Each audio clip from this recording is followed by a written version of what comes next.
Fala galera, estamos começando mais um vídeo para falar sobre Enem, sobre o vestibular. Dessa vez para dar algumas dicas de coisas que vocês não deveriam fazer caso vocês queiram ter sucesso no Enem, no vestibular ou em qualquer tipo de seleção que vocês façam na vida de vocês.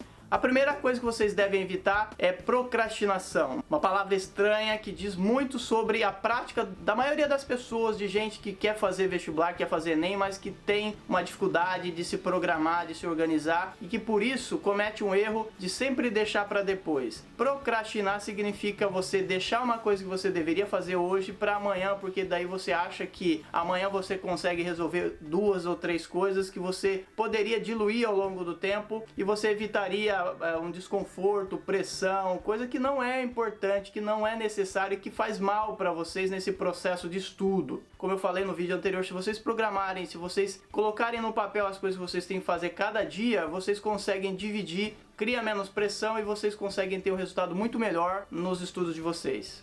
Um outro erro que muita gente comete é de não anotar nada do que está estudando. Muita gente confia na memória, principalmente o pessoal que acha humanas é muito fácil, então eu vou estudar e só vou lembrar na hora lá e tá tudo certo. Na verdade, é uma das matérias que vocês mais devem anotar. Filosofia, sociologia, história, geografia, vocês devem anotar tudo que vocês acharem importante. Então se vocês acharam uma coisa que vocês não entenderam, anotem, procurem estudar em cima daquilo lá. Se vocês entenderam alguma coisa e vocês acham que talvez vocês podem esquecer essa informação, anotem também, porque daí no dia que vocês tiverem um tempo, vocês podem voltar naquele caderninho e olhar, poxa, eu vi tal assunto que talvez caia no Enem, talvez seja interessante para aquele vestibular, talvez seja interessante para a área que eu vou fazer, e aí vocês vão anotando aquilo lá, vocês conseguem gravar algumas informações e liberar espaço no cérebro de vocês, liberar espaço e menos pressão para vocês conseguirem ter melhores resultados na hora de fazer a prova. Por quê? Porque daí vocês se programam. Se vocês programaram, vocês não procrastinaram, vocês levaram a sério os estudos de vocês, vocês anotaram o que vocês precisam, o que vocês têm dúvida, ou o que vocês acham que é importante lembrar depois, isso vai facilitar muito, vai liberar o cérebro, vai facilitar na hora de vocês lembrarem alguma coisa, porque vocês não vão precisar juntar muita informação na memória e, consequentemente, vocês vão ter muitos melhores resultados, com toda certeza. E a questão das anotações tem a ver também com uma outra coisa que humanos a gente tem um grande problema, que é decoração. Muita gente procura decorar as informações, as datas, os nomes,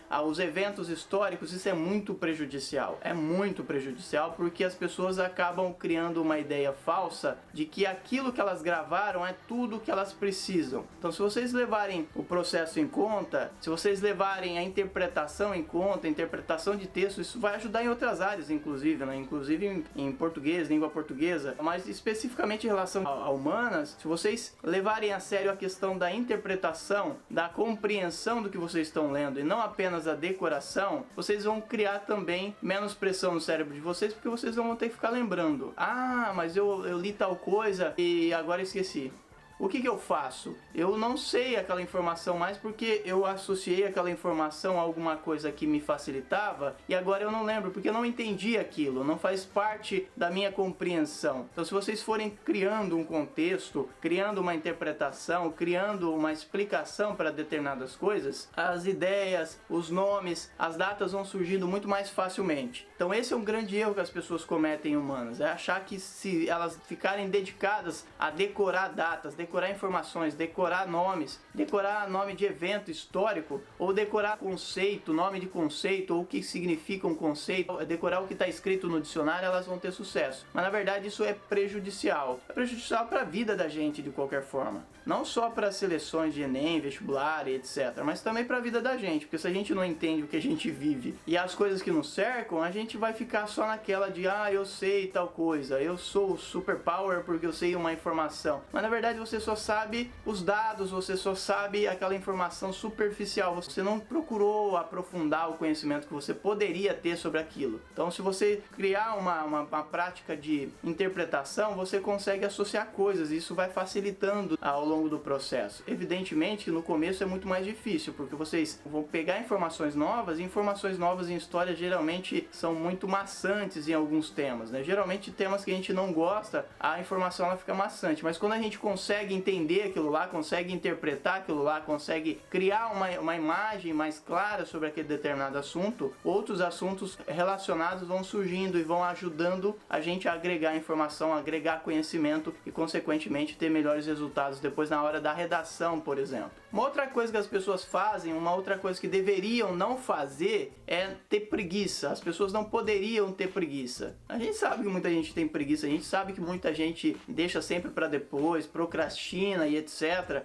Mas um tipo de preguiça especificamente que eu quero falar para vocês agora é aquela de sair da zona de conforto. Aquele espaço que a gente já tem em casa, que a gente acha que é o melhor pra gente, mas que na verdade às vezes pode estar nos prejudicando, porque às vezes a gente tem uma casa que não é tão silenciosa ou é mesmo barulhenta. A gente sabe que tem muita gente que tem irmãos em casa, tem a mãe que grita com o irmão, o pai que briga com o irmão, o pai que briga com a mãe, enfim. É só para vocês entenderem o seguinte: quando vocês saem da zona de conforto fica muito mais fácil, porque vocês encontram ambientes que sejam melhores para vocês estudarem. Eu, por exemplo, quando era mais novo, eu ia para a biblioteca da minha cidade. Eu fui muito tempo na biblioteca da minha cidade. A minha casa não era tão silenciosa quanto eu gostaria, então depois que eu chegava da escola, almoçava e saía de casa, ia para a biblioteca, eu ficava lá da 1 até as 4, 5 horas. Às vezes eu ficava até fechar a biblioteca, não necessariamente estudando coisas que eu era obrigado, mas coisas que eu gostava de estudar, de ler. Eu pegava um livro, ia ler e assim por diante. Eu acho que isso serve para vocês que estão vendo esse vídeo, porque é uma forma de vocês fugirem da zona de conforto, que a zona de conforto nem sempre é a melhor para vocês estudarem. Ela pode ser melhor para vocês mexerem no celular, ela pode ser melhor para vocês assistirem televisão. Essa zona de conforto pode ser boa no convívio familiar, no dia a dia, para coisas simples, para coisas da vida, mas para estudar nem sempre isso acontece. Então é importante a gente vencer a preguiça, vencer o medo de sair de casa também e entrar numa zona diferente, uma zona de estudo, uma zona de reflexão, uma zona que vocês tenham silêncio. A gente sabe que o espaço da biblioteca é para isso, é para ler, para estudar, para a gente se focar em alguma coisa e não para conversar. Então lá vocês vão ter um outro contexto, vocês não vão ter distração necessariamente. Então é importante até deixar o celular em casa, ou de preferência colocar no silencioso e sentar na biblioteca ou sentar no espaço da escola. De repente a escola de vocês tem uma biblioteca que vocês possam usar, ou tem uma biblioteca pública, ou tem um outro espaço, um museu, ou qualquer lugar que vocês possam sentar e refletir e estudar, levar a sério aquilo que vocês estão fazendo, e vocês vão conseguir muito melhores resultados, porque vocês não vão ter tanta distração. Então sair da zona de conforto e ir para uma zona de estudo é realmente muito melhor do que vocês ficarem na zona de conforto. E resumindo esse vídeo, eu não queria que esse vídeo ficasse muito grande. A gente sabe das dificuldades, das outras dificuldades, que estudar não depende só da gente. A gente sabe que falta investimento na educação, o governo reduz o investimento na educação. A gente sabe que muita coisa do que a gente gostaria que tivesse nas nossas escolas não tem. A qualidade do ensino nem sempre é a melhor que a gente gostaria, mas algumas coisas, uma boa parte das coisas dependem da gente. Então a gente não pode esperar só do governo, a gente tem que fazer a nossa parte, entender o contexto em que a gente vive e quando a gente puder a gente faz alguma coisa para mudar isso, inclusive nas eleições, mas não só nas eleições. A gente pode fazer isso ao longo da vida com protestos, com críticas, com manifestações, qualquer tipo de coisa. Só que a gente tem que entender que não depende só do governo, não depende só da escola, não depende só do professor. Se vocês não fizerem a parte de vocês, não funciona, não vai dar certo. Então a palavra de ordem que eu gostaria de deixar para vocês é mudança de hábito, mudança de atitude. Vocês têm que mudar de atitude. Se vocês não têm uma atitude de estudo, de dedicação, de organização, se vocês são procrastinadores, se vocês têm medo de sair da zona de conforto, se vocês não anotam o que vocês estudam, se vocês têm dificuldade para lembrar das coisas, vocês precisam criar alternativa, precisam achar um caminho para vocês estudarem melhor. Como eu devo estudar melhor? O que eu tenho que fazer para estudar melhor? E se vocês fizerem isso, vocês com certeza vão ter melhores resultados na vida de vocês, vão ter melhores resultados nos estudos, vão passar no Enem, vão passar no vestibular. E se tiverem dificuldades e se não conseguirem na primeira vez, tentem encontrar os defeitos, os erros, aquilo que vocês poderiam mudar, que vocês talvez deixaram para trás, que vocês não entenderam, algum problema, alguma dificuldade que vocês precisam solucionar, e com certeza uma hora vai sair, uma hora vai dar certo. Então é isso, espero que vocês tenham gostado. Se gostaram, dá um like, comenta, manda sugestões de novos vídeos, a gente interage, vocês mandam as perguntas de vocês, dúvidas que vocês tenham sobre o processo de aprendizado, e a gente se vê no próximo vídeo. Um abraço para vocês, boa sorte nos estudos, tchau!